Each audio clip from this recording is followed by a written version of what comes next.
Our next presenter doesn't want to hear any of your excuses.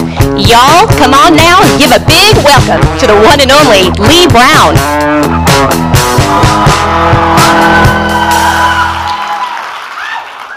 So before I get started, I was told that y'all need to be filling out these little squares of cardboard about why you love Inman Select, because they're going to give you something for free. And if your name's Elisa, you wrote little hearts on yours trying to be cute, and then of course Sherry Chris writes in all caps. So write whatever you want, but they're back there at that little table. So this morning, Brad Inman told me I can talk about whatever I want to talk about. It's the best thing that could ever be said to Lee Brown. Because, you know, I got some things to say this morning. And I'm going to tell y'all something. I am not PC. I am not here to mollycoddle any of you and make you feel all warm and fuzzy about who you are and what you're doing in this business. And if you don't like what I have to say, suck it up, Buttercup, because maybe it's applying to you. So what I'm going to say is this. We got to stop having excuses in this world, y'all. It's full of it. Did you realize the internet's made all of us into a bunch of trolls? Look how nasty people behave. Do you even read comment threads anymore? I try not to because it's full of hateful, nasty people. But I read them anyway because I'm trying to love on them like Jesus told me to. But Jesus didn't have to deal with trolls on the internet. But he would have lost his temper too. You know, in fact, I was getting beat up this week because when you're under the microscope, because you have a desire to help make real estate better, and because you want realtors to be better at the craft that they're practicing, you're going to get attacked. I had people calling me Gomer Pyle this week. Well, I'm going to tell y'all what. This is my accent. I ain't changing it for any of y'all. It's my people. It's where I came from.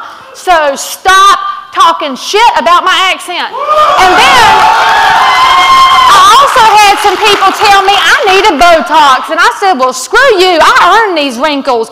Every buyer that ever no-showed and every seller that ever refused to get out the house on the day of closing gave me a wrinkle. I've earned them, so quit telling me I need Botox.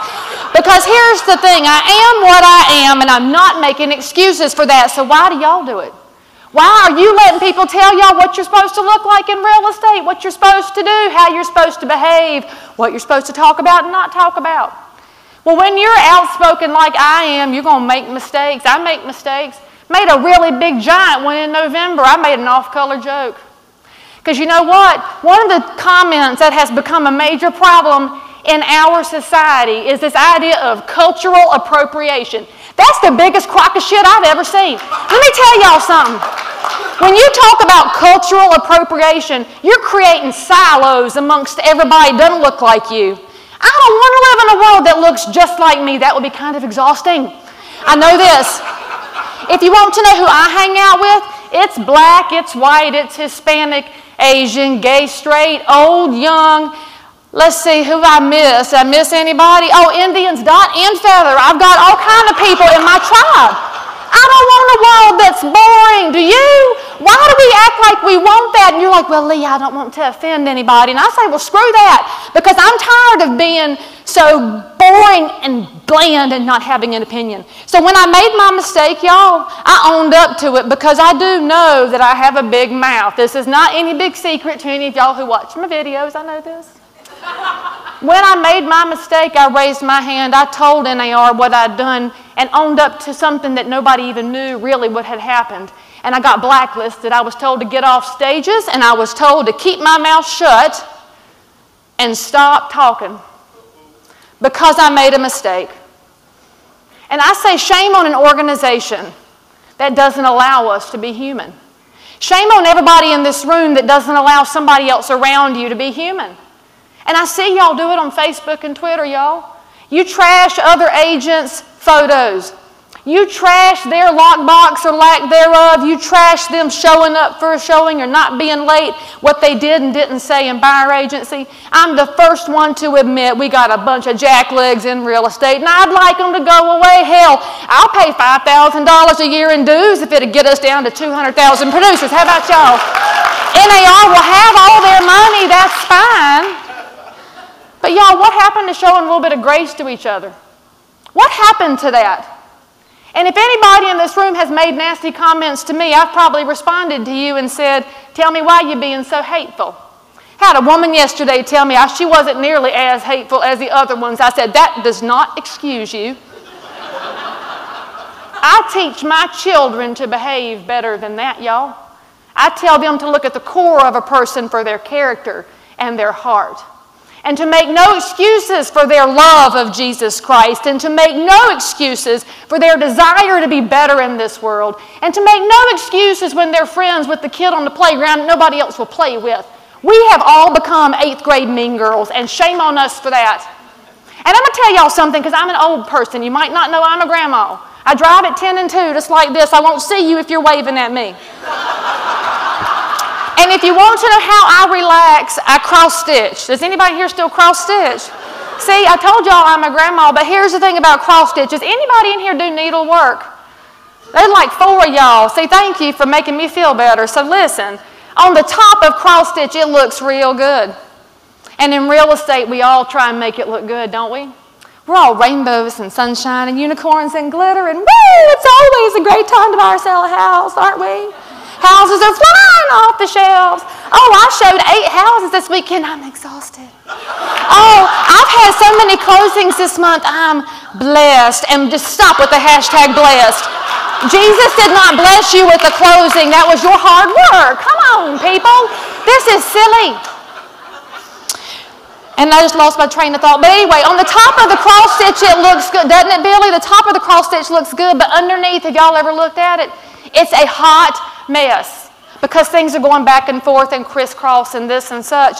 And you know, in this room, everybody looks real good. But there's people in here that are rape survivors. There's people in here that have had partners and spouses cheating on them.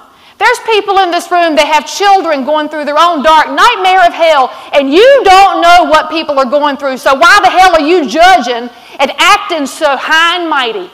Stop it. And stop talking like your commissions are the be-all, end-all. Y'all want to know why consumers hate us so much? Because we brag about how much money we make. And look at it right now, because all the brands are announcing who got club levels and awards, and woo, you made lots of money. And consumers see that and think you made how much money? Too much. And y'all are like, well, I earned it, Lee. I earned every dollar. And I say, yes, maybe you did. But shut it. That's not important. And I'm going to tell you something while we're talking about things that are not going to happen. Hiring a coach on the internet who tells you you're going to get 100 listings this year if you do what he says, that is not statistically feasible. If all of y'all sign up for these programs, you're not all going to get 100 listings. You know this, right? But y'all sign up for it so easy. You know what? It's interesting to me. Realtors are the easiest target in the world for opening up your wallets. You people will spend some money.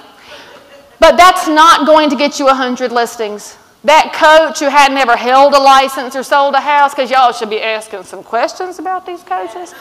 Or maybe they last sold one in 1978, but that's fine, but things are slightly different now. The difference is that that coach looks like a silver bullet to you, and it's not a silver bullet. You know what's going to make you get 100 listings in real estate? It's hustle. It's work. Y'all are going to have to get off your dead ass and work. And you can walk out there and buy all these little shiny gadgets that you heard are going to disrupt the industry. Well, you know what? The only thing that's going to get disrupted is your business, because you're going to spend so much time trying to set it up, you won't be able to call anybody and sell a house. Y'all, there's certain things about real estate that do not change throughout all the technological shifts that we go through.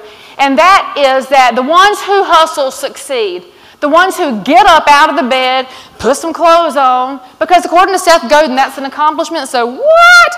So now you know how they're succeeding. They're getting on the phone. They're calling people. They're not on Facebook clicking like and on LinkedIn clicking thumbs up. They're picking up the phone saying, hey, how you doing?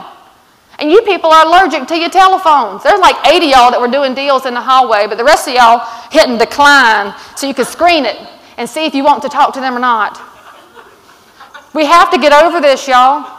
All this technology is important, but it's more important to hustle, and part of hustle is being who you are without apology and without excuses.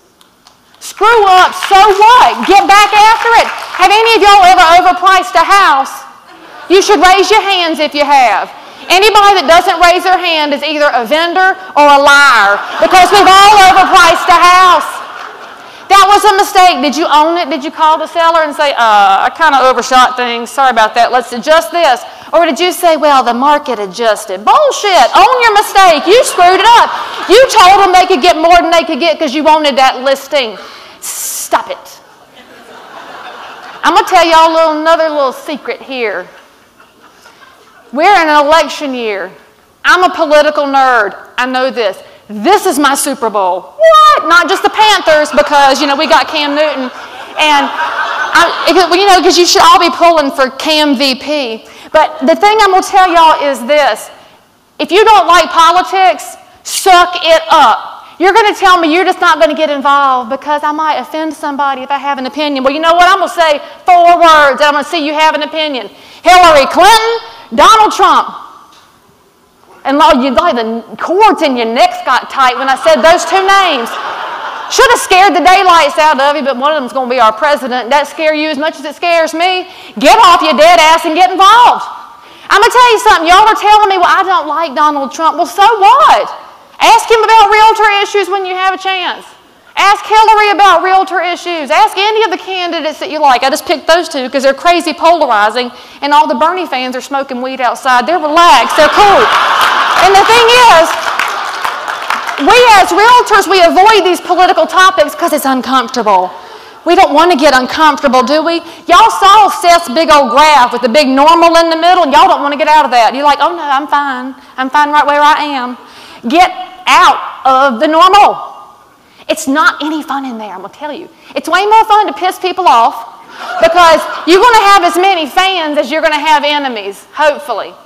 And you will bring those people closer to you. You will rely on them. They'll be your tribe. They'll be your supporters. They'll be there for you. And guess what? That tribe includes my clients. I travel the country not for the money, y'all. I paid to come here just like y'all did. But I want you to get better at the craft of real estate. And I want you to look at it in a different way and quit looking at it like it's 1978. Quit it. With your little fake made-up stuff like bringing your cousin through the house on day 179 of a listing and acting like it was an important showing. And can't you just extend it for 2 weeks while she decides? They know we do this. And that's some uncomfortable laughter, isn't it? So stop it. Be honest with people. Why do the consumers not believe us when we say there's multiple offers on this house? Because we've lied about it for years, haven't we? We have, and shame on us for that. Shame on our industry, and shame on us in the room for not trying to train our colleagues better. So all those agents you're fussing about on Facebook and Twitter that you can't stand because they're awful, have you taken the time out of your life to call them and say, hey baby, we might want to change this. It's not helping your case at all. One agent in my market had listed as a seller name in MLS, Anonymous. I called him and I said, I think it's funny, but I'm a realtor. To the consumer, it looks like you're being a jackass. So you might want to fix that. But do you take the time to reach out and make somebody around you better? We can't count on the industry to educate realtors. We can't count on the state commissions to do it because they don't really care either.